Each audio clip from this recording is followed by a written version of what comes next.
당신은 지금까지 몇 명의 사람 때문에 밤잠을 설쳤습니까? 60년이 넘는 시간을 살아오면 웬만한 일에는 다 익숙해질 것 같지만 끝까지 마음을 괴롭히는 문제가 하나 있습니다. 바로 사람입니다. 젊었을 때는 몰랐습니다. 세월이 지나면 모든 관계가 자연스럽게 정리될 줄 알았습니다. 나이가 들면 사람을 보는 눈이 생겨서 더 이상 상처받지 않을 거라 믿었습니다. 하지만 현실은 달랐습니다. 오히려 나이가 들수록 사람으로 인한 상처는 더 깊게 파고듭니다. 왜일까요?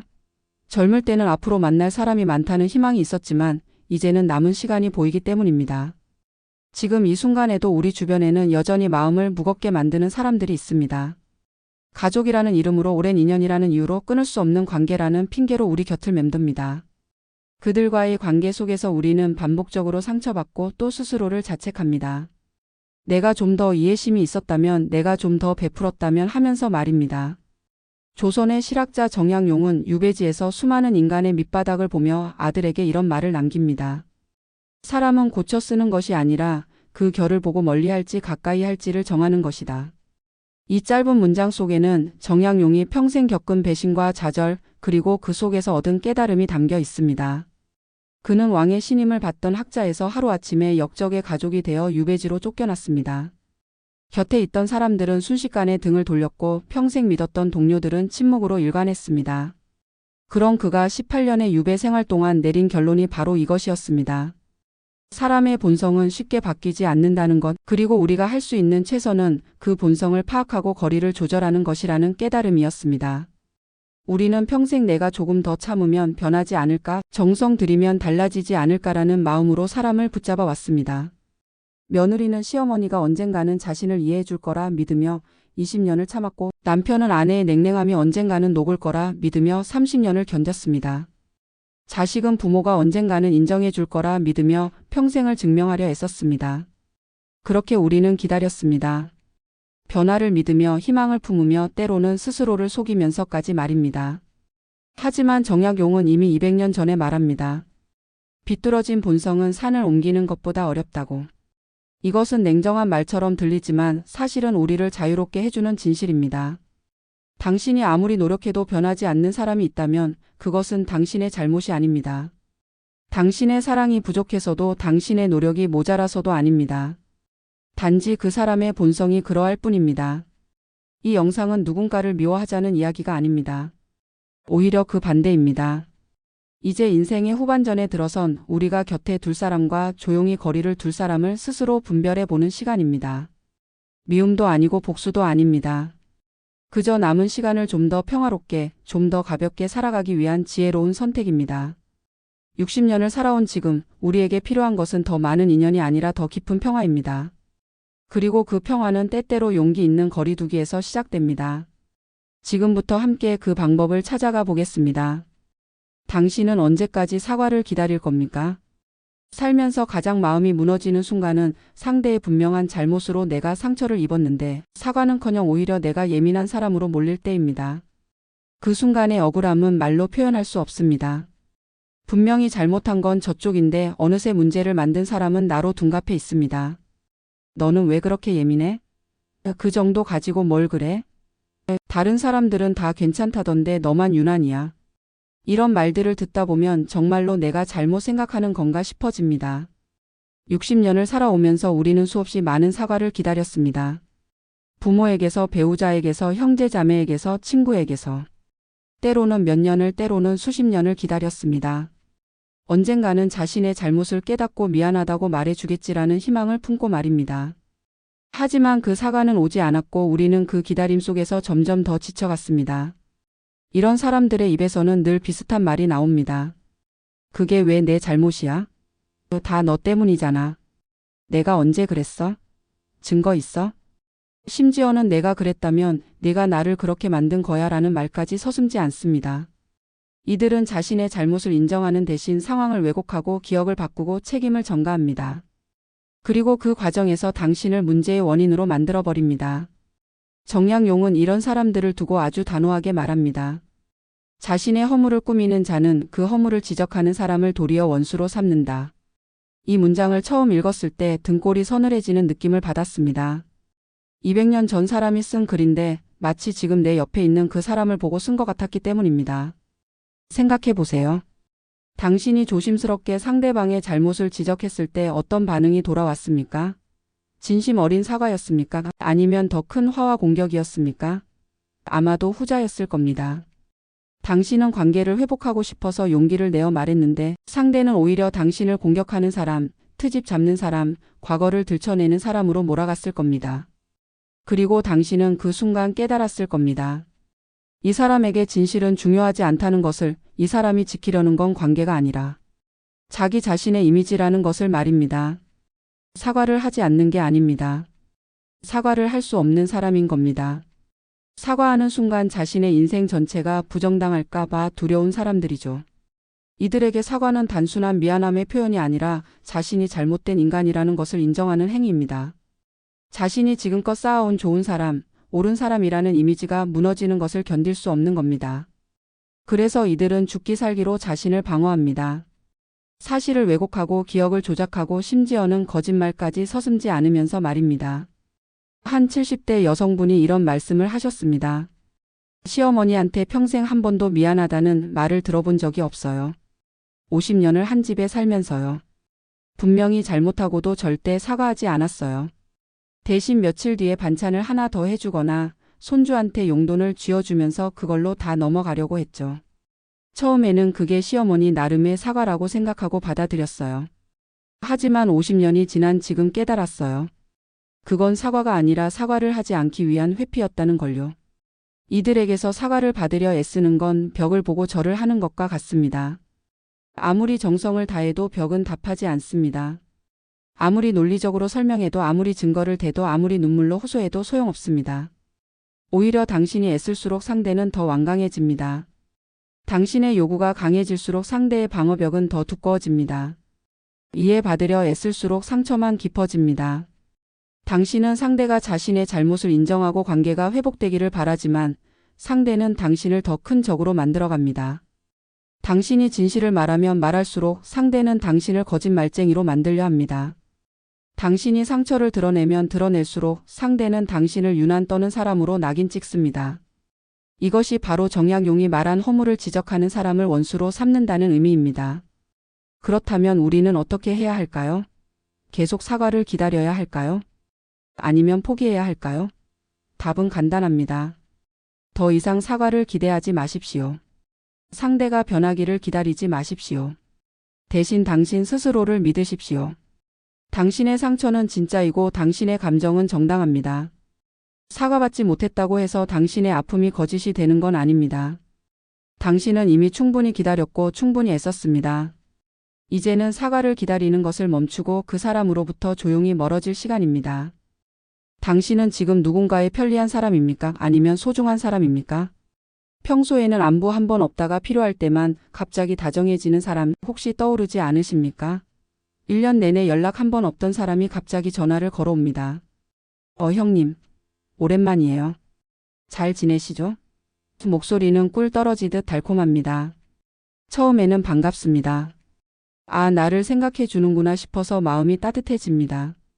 하지만 그 따뜻함은 오래가지 못합니다. 안부 인사가 끝나자마자 본론이 시작되기 때문입니다. 그런데 형님, 혹시 저번에 말씀드렸던 그 일 좀 부탁드려도 될까요? 그 순간 모든 게 명확해집니다. 이 사람은 나를 그리워해서 연락한 게 아니었습니다. 필요해서 연락한 겁니다. 나는 이 사람에게 친구나 형제가 아니라 문제 해결사였습니다. 언제든 꺼내 쓸 수 있는 도구였던 겁니다. 형님밖에 없어서요. 역시 형님이 최고죠. 형님 아니면 누가 이 일을 해주겠어요? 이런 말들이 쏟아집니다. 처음에는 이 말들이 인정받는 느낌을 줍니다. 내가 이 사람에게 특별한 존재구나 싶어집니다. 하지만 속지 마십시오. 이 말이 지나치게 달콤하게 들릴수록 조심해야 합니다. 그 안에는 관계가 아니라 계산이 숨어 있기 때문입니다. 60년을 살아오면서 우리는 이런 관계를 수없이 경험했습니다. 돈을 빌려달라고 할 때만 나타나는 친척, 취직 부탁할 때만 찾아오는 먼 친구, 아이 봐달라고 할 때만 다정해지는 이웃. 이들은 평소에는 당신이 아프든 말든 힘들든 말든 관심이 없습니다. 당신의 생일도 모르고 당신의 고민도 모릅니다. 하지만 자신에게 필요한 순간만큼은 세상에서 가장 다정한 사람이 됩니다. 아리스토텔레스는 이런 관계를 이익을 위한 우정이라 불렀습니다. 그는 우정을 세 가지로 분류했습니다. 덕을 위한 우정, 즐거움을 위한 우정, 그리고 이익을 위한 우정. 이 중에서 가장 얕고 가장 쉽게 깨지는 게 바로 이익을 위한 우정이라고 했습니다. 왜냐하면 이 관계는 상대방 그 자체를 사랑하는 게 아니라 상대방이 제공하는 이익을 사랑하기 때문입니다. 이익이 있는 동안만 곁에 있다가 쓸모가 사라지면 미련 없이 돌아서는 관계. 이것이 바로 우리 주변에서 흔히 볼 수 있는 도구적 인간관계입니다. 당신이 건강하고 돈이 있고 권력이 있고 쓸모가 있을 때는 주변에 사람이 많습니다. 하지만 당신이 병들거나 가난해지거나 은퇴하거나 더 이상 도움을 줄 수 없는 상황이 되면 어떻게 됩니까? 그 사람들은 하나둘 사라집니다. 전화도 받지 않고 연락도 끊기고 심지어는 길에서 마주쳐도 못 본 척합니다. 한 60대 남성분의 이야기입니다. 그분은 오랫동안 사업을 하시면서 주변에 많은 사람들을 도와주셨습니다. 돈도 빌려주고 일자리도 소개해주고 어려울 때마다 손을 내밀어 주셨습니다. 그때는 주변에 사람이 많았습니다. 명절 때마다 선물이 산더미처럼 쌓였고 생일 때마다 축하 전화가 끊이지 않았습니다. 하지만 사업이 어려워지고 경제적으로 힘들어지자 상황이 달라졌습니다. 그동안 도와줬던 사람들은 하나둘 연락을 끊었습니다. 전화를 해도 요즘 바빠서라는 말만 돌아왔습니다. 그분은 이렇게 말씀하셨습니다. 그때 알았어요. 그 사람들이 좋아한 건 나라는 사람이 아니라 내가 가진 것들이었다는 걸요. 이들에게서 정의나 의리를 기대하는 건 우물에서 불을 구하는 일과 같습니다. 아무리 깊이 파도 물만 나올 뿐 불은 나오지 않습니다. 마찬가지로 이들에게 아무리 정성을 쏟아도 진심은 나오지 않습니다. 당신이 베푼 것들은 고마움이 아니라 당연함이 되고 당신의 호의는 의무가 되어버립니다. 그리고 어느 순간 당신이 도움을 줄 수 없게 되면 그들은 당신을 배은망덕한 사람 취급하기까지 합니다. 더 안타까운 것은 이런 관계 속에서 상처받는 건 언제나 베푸는 쪽이라는 점입니다. 도움을 요청하는 사람은 거절당해도 다른 사람을 찾으면 그만입니다. 하지만 도움을 주는 사람은 내가 인정받는가, 내가 필요한 사람인가를 끊임없이 확인받고 싶어 합니다. 그래서 거절하지 못합니다. 거절하면 나쁜 사람이 될 것 같고 거절하면 외로워질 것 같아서 계속 응답합니다. 하지만 이것은 관계가 아닙니다. 일방적인 거래일 뿐입니다. 당신은 누군가의 만능 열쇠가 되기 위해 태어난 사람이 아닙니다. 당신의 시간, 당신의 노력, 당신의 마음은 소중합니다. 그것들을 진정으로 당신을 아끼는 사람에게 써야 합니다. 당신이 아플 때 찾아오는 사람, 당신이 아무것도 해줄 수 없을 때도 곁에 있는 사람, 당신의 이야기를 들어주고 당신의 존재 자체를 반기는 사람. 그런 사람들에게 당신의 에너지를 쏟으십시오. 필요할 때만 찾는 사람과 거리를 두는 것은 매정한 일이 아닙니다. 그것은 당신 자신을 존중하는 일입니다. 이제는 안 되라고 말할 수 있어야 합니다. 미안하지만 이번엔 어렵다고 말할 수 있어야 합니다. 그 말이 관계를 끊는다면 그것은 애초에 관계가 아니었던 겁니다. 진짜 관계는 거절해도 끊어지지 않습니다. 오히려 서로의 경계를 존중하면서 더 건강하게 이어집니다. 이제 당신은 도구가 아니라 사람으로 대접받을 자격이 있습니다. 당신의 눈물을 닦아주는 그 손이 혹시 따뜻한 게 아니라 차갑지는 않습니까? 겉으로는 위로하는 척하지만 당신의 불행을 이야기할 때 눈빛이 묘하게 반짝이는 사람 한 번쯤 만나보셨을 겁니다. 당신이 힘든 일을 털어놓으면 그 사람은 고개를 끄덕이며 듣습니다. 어머 정말? 그게 무슨 일이야? 라고 물으며 관심을 보입니다. 하지만 자세히 보세요. 그 사람의 입꼬리가 살짝 올라가 있지 않습니까? 눈빛이 너무 생생하게 반짝이지 않습니까? 당신의 불행을 듣는 그 순간 그 사람은 슬픔이 아니라 묘한 흥분을 느끼고 있습니다. 어쩌면 좋니 내가 다 마음이 아프다. 그러면서 자연스럽게 자기 자랑을 끼워 넣는 사람. 나는 다행히 그런 일은 없었는데 우리 남편은 그래도 그런 사람은 아니라서 감사하지. 우리 애는 공부를 잘해서 그런 걱정은 안 해도 되는데. 위로의 말 속에 자신의 우월함을 슬쩍 끼워 넣습니다. 당신이 아프다고 하면 자신은 건강하다고, 당신이 가난하다고 하면 자신은 여유롭다고, 당신이 외롭다고 하면 자신은 사랑받고 있다고 은근슬쩍 강조합니다. 처음에는 그냥 무신경한 사람이라고 생각합니다. 혹은 자기도 모르게 실수한 거라고 이해하려 합니다. 하지만 이런 일이 반복되면 깨닫게 됩니다. 이것은 실수가 아니라 패턴이라는 것을, 이 사람은 나의 불행을 통해 자신의 행복을 확인하고 있다는 것을 말입니다. 쇼펜하우어는 이런 마음을 두고 인간의 가장 악마적인 본성이라 했습니다. 그는 이것을 샤덴프로이데라고 불렀습니다. 독일어로 남의 불행을 보며 느끼는 기쁨을 뜻하는 말입니다. 쇼펜하우어는 이것이 질투보다 더 나쁜 감정이라고 했습니다. 질투는 적어도 상대를 인정하는 마음에서 나오지만 샤덴프로이데는 순수하게 타인의 고통을 즐기는 것이기 때문입니다. 타인의 불행을 보며 자신의 안정을 확인하는 사람들. 이들은 당신이 잘 될 때는 불편해합니다. 당신의 성공이 자신의 실패처럼 느껴지기 때문입니다. 하지만 당신이 무너질 때는 편안해합니다. 당신의 불행이 자신의 행복을 더 빛나게 만들어주기 때문입니다. 이들에게 당신의 아픔은 공감의 대상이 아니라 자존감을 채우는 연료일 뿐입니다. 한 70대 여성분의 이야기입니다. 그분은 평생 친구라고 생각했던 사람이 있었습니다. 같은 동네에서 자라 50년 넘게 알고 지낸 사이였습니다. 그런데 그분의 남편이 갑자기 사업에 실패하고 경제적으로 어려워졌을 때 그 친구의 태도가 달라졌다고 합니다. 언니 정말 걱정된다. 내가 뭘 도와줄까? 라고 하면서도 눈빛은 이상하게 반짝였다고 합니다. 그리고 만날 때마다 우리 남편은 요즘 일이 잘 되어서 우리 아들이 승진했는데라는 이야기를 끊임없이 했다고 합니다. 그분은 말씀하셨습니다. 그때 알았어요. 이 사람은 내가 힘들 때 위로받는 게 아니라 더 외로워진다는 걸요. 진짜 친구는 내가 무너져도 함께 슬퍼하는 사람이지 내 무너짐을 보며 자기 인생을 확인하는 사람이 아니라는 걸요. 더 교묘한 것은 이들이 절대 직접적으로 나쁜 말을 하지 않는다는 점입니다. 오히려 가장 다정한 척합니다. 내가 얼마나 걱정했는지 몰라 밤새 내 생각만 했어라고 말합니다. 하지만 그 걱정 뒤에는 당신의 불행이 더 커지기를 바라는 마음이 숨어 있습니다.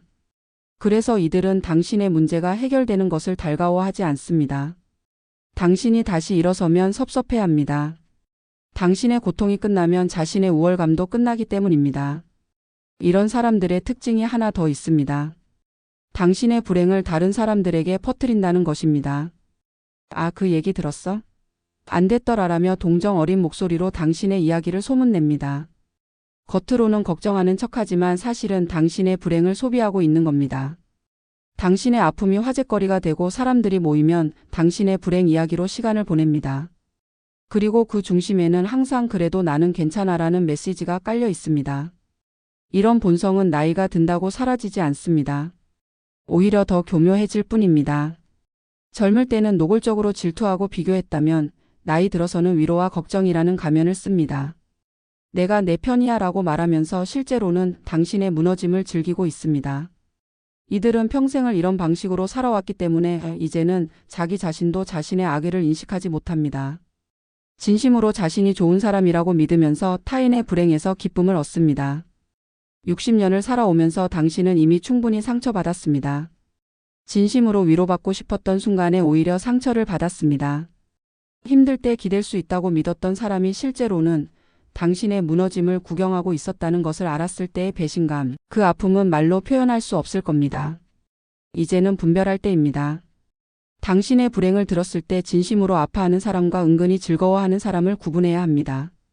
진짜 위로는 말이 적습니다. 많은 말이 필요 없습니다. 그저 곁에 있어주고 조용히 손을 잡아주고 당신이 다시 일어설 때까지 기다려줍니다. 하지만 가짜 위로는 말이 많습니다. 당신의 고통을 확인하고 세세히 묻고 그 속에서 자신의 우월함을 끊임없이 확인하려 합니다. 당신의 눈물은 누군가의 구경거리가 되어서는 안 됩니다.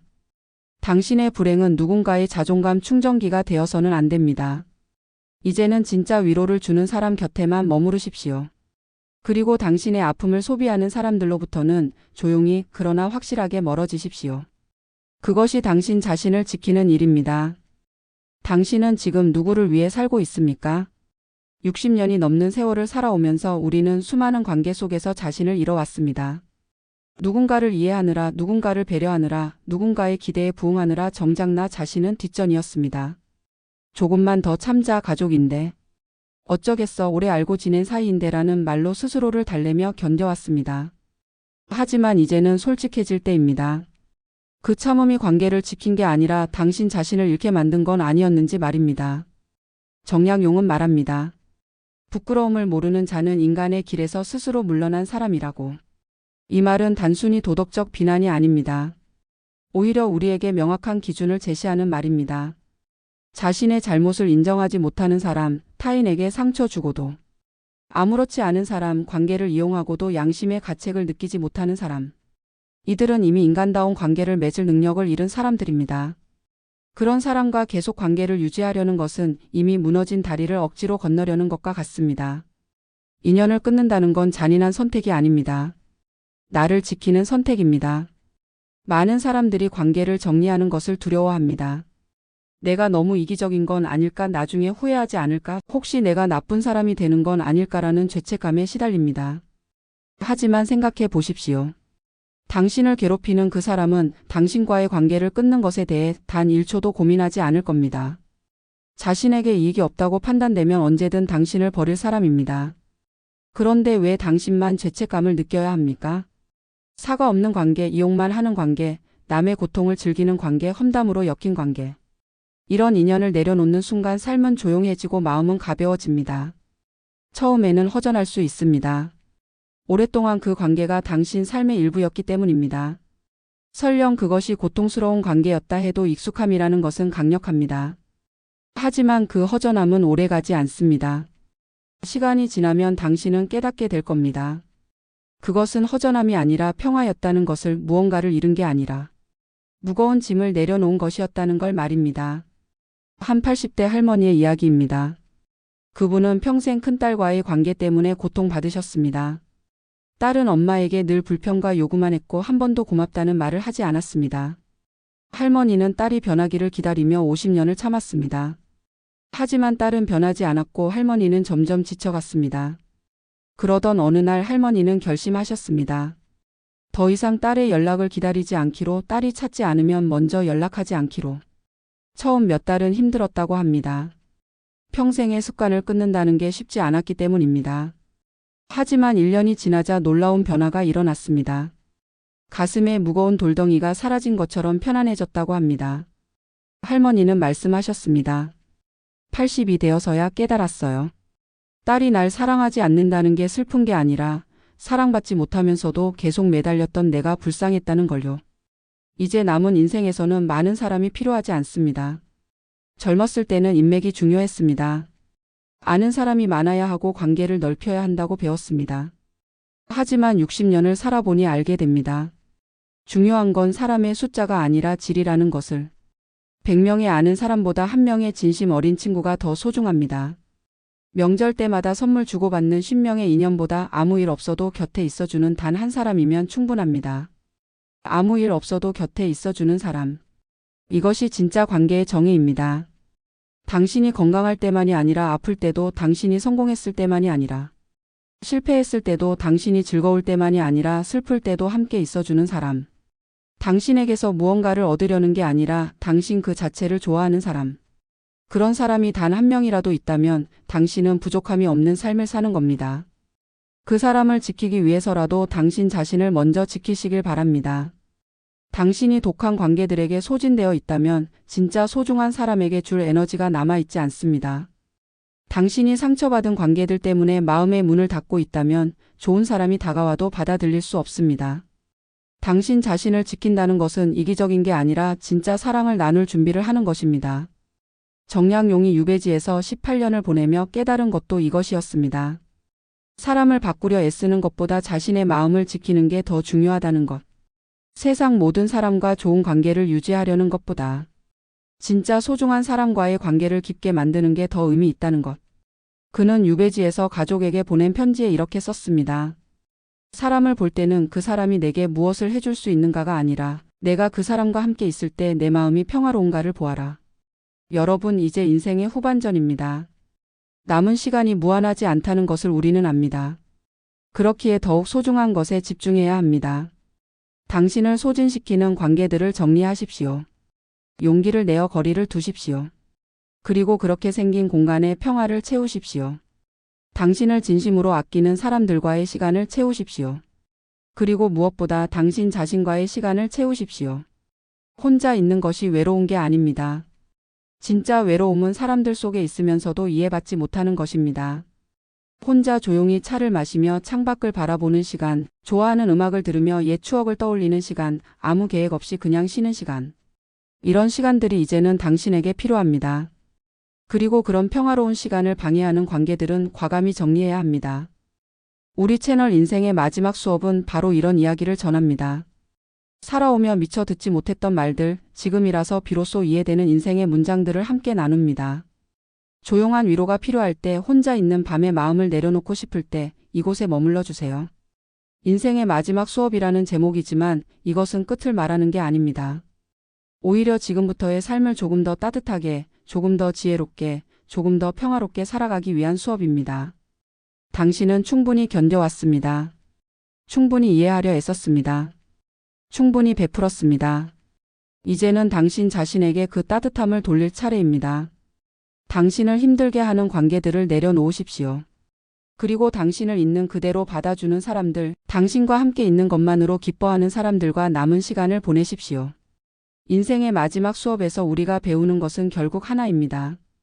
사랑은 참는 것이 아니라 평화로운 것이며, 관계는 힘든 것이 아니라 편안한 것이어야 한다는 것. 그리고 그런 관계를 위해서는 때로 용기 있는 이별이 필요하다는 것입니다. 오늘 이 영상이 당신에게 작은 용기가 되기를 바랍니다. 당신은 혼자가 아닙니다. 같은 고민을 하는 많은 분들이 이 채널에서 함께 위로받고 있습니다. 다음에도 또 찾아와 주세요. 우리는 여기서 당신을 기다리고 있겠습니다. 당신의 남은 인생이 평화롭고 따뜻하기를, 인생의 마지막 수업이 그 여정의 작은 빛이 되기를 진심으로 바랍니다.